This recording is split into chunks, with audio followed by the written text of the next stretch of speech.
So it's nice to be here tonight. I am in a good mood, although I'll tell you right here at the beginning, I am a little tired. I have been stalking a Kenyan woman.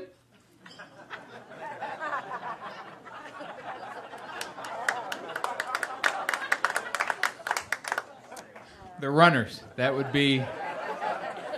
That's the first joke, people, right there. I'm a joke writer. I have thousands, but I'm coming out with Kenyan Stalker right out of the gate. Which is appropriate. I actually run a business for stalkers. I do. I started this. What I do is I take stalkers and I match them up with narcissists. And I call it Twitter. A while back, I lost a lot of weight. 125 pounds. Yes. That is a lot of weight. That's like a chubby jockey. It's a ballerina who ate a biscuit. A supermodel with a deep thought. That's what I lost. Right. I started telling jokes about it on stage because that's what comedians do. They write about their life. And people start coming to me after the show, and they start asking me, well, what did you actually do to lose that weight? And I got all these questions, and it's weird because when they ask me that, it's almost like they're suspicious at first. They're like, well, what'd you do? Lose that weight. That ain't natural. This is America. We don't lose weight. Have you been to Walmart?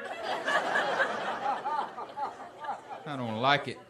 What'd you do, make a deal with the devil? Is that it? Your soul for abs? I don't know. Are deals with the devil actually available anymore? Seems like they were around a lot, according to our literature a while back. If anybody ever did actually make a deal with the devil for real, I submit that it was Arnold Schwarzenegger. You ever think about that guy's life?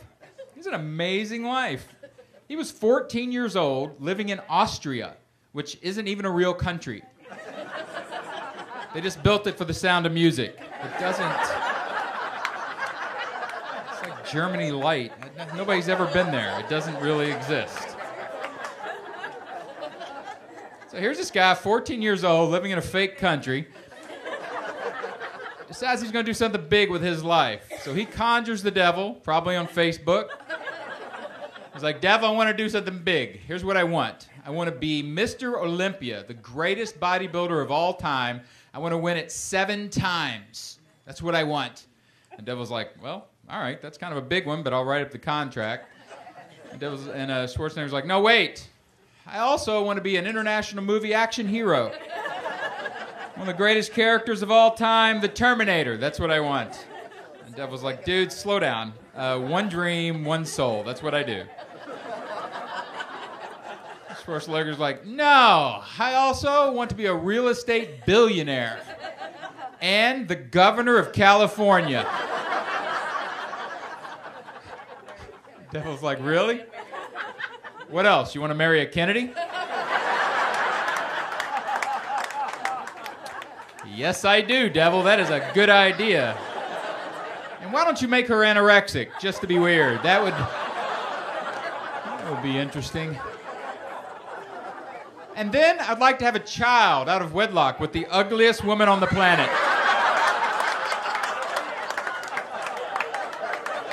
I'm talking slap your baby in the face ugly. Just a really not attractive human. Oh, and devil, before you go, one more thing. I want to do all of this with a speech impediment. I also did not start running. Okay? A lot of people suggest, well, you just run that weight off, just kind of get out there and run. And do I look like a runner? I don't run, not at all, ever. I don't do it. But you know who are great runners? Kenyans. Kenyans are amazing runners. Kenyans actually are so good at running, they come to the U.S. every year and they win all of our marathons. Which is really kind of rude if you think about it. What if a bunch of Americans showed up at an African eating contest?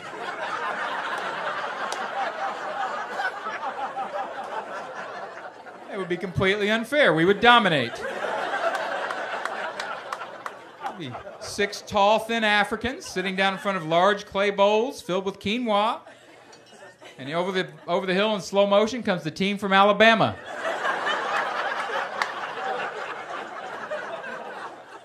It's just one family.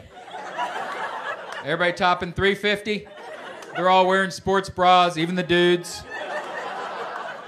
They've got their dog with them. He's a half pit bull, half hippopotamus. He's a hippopotamus. Big dogs, very dangerous in the water. And they just sit down and just decimate everything. They eat it all. Tables, chairs, other contestants. Eat it all. We are Alabama because we can eat, right? You can drop our food anywhere and it makes people fat. You can drop it into the Sudan, come back 6 months later, and they'll all be big-bellied rednecks. Like, welcome to the Sudan.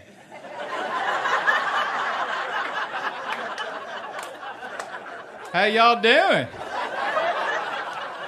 We've been eating that food of y'all's. It is good. Woo.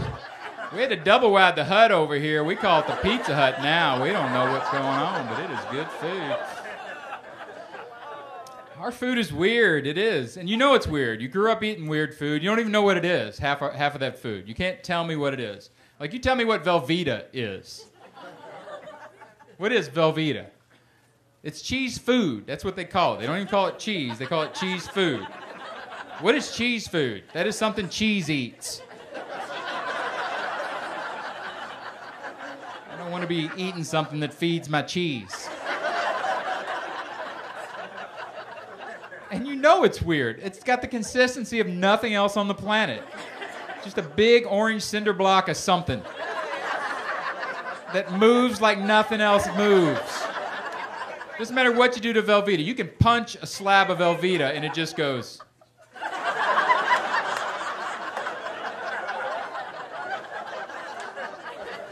That's all it'll do. No matter, you can hit it with a bat. So what I did, the first thing I did was I ate this stuff called, I don't know if you've heard of it, but it's called real food. It like grows out of the dirt. Which I tried to explain to my kids. I have a 10-year-old and a 13-year-old kid, and I'm like, hey, food grows from the dirt. And they're like, no, it doesn't, Daddy. Food appears in boxes. You put it in the microwave, and it becomes food. You're scaring us with your stories.